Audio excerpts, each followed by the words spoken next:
RitFit brought prototypes, and they have two cool new machines here that have some very unique features that I really want to show you guys. So here we are at the M2. This is going to go back to a standard 2x2. This is going to be either an upgraded version of the M1 or a new version of the M1, or they might both still exist together.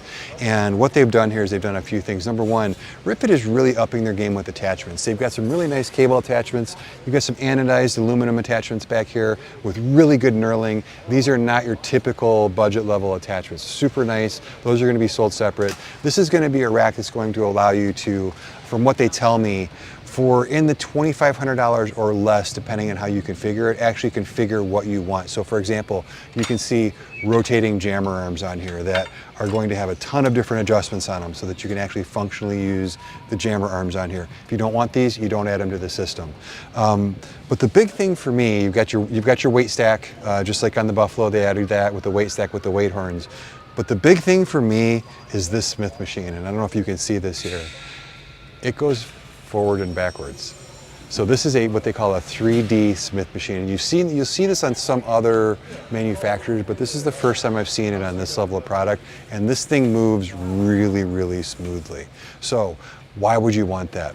As you guys know, if you watch the channel, I am not a huge fan of Smith machines. And one of the reasons for that is the bar path for natural human movement is almost never straight up and down. Now, a very good looking, pristine squat from somebody with good mobility, typically that bar will move straight up and down. Outside of that, your bench press, your rows, your overhead presses, whatever else you happen to use this Smith machine for, if you were to use a free-floating barbell, then that bar is going to move forward and back as well as up and down. And what this allows you to do is this allows you to have a Smith machine, and in addition to having the perceived safety that you guys like about Smith machines, when I move with this bar, if I move forward and backward, it's going to move with me. And it's going to kind of be a nice in-between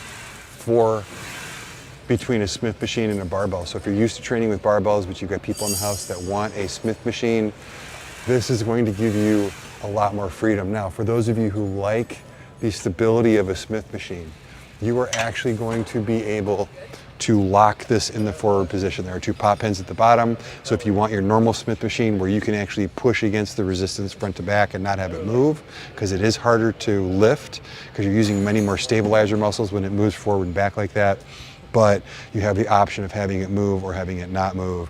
And that to me is probably one of the coolest new features. And again, just like I showed on some of the other Smith machines here, when I lift one side, they both go up and down. There are some Smith machines here, even from some companies that I like, where when you lift one side, the other side just kind of stays, and it's very uneven. And I was actually really disappointed at a couple of the Smith machines here. I know a lot of you guys have asked me to show you the Smith machines here, even though I'm not a big fan, but this one is relatively good for this level of equipment. So again, wasn't looking to show you guys RitFit, but hopefully you can see from those couple of features and those upgrades why I wanted to show you this. Like I said, they're doing a great job of listening to you guys, keeping things reasonably priced.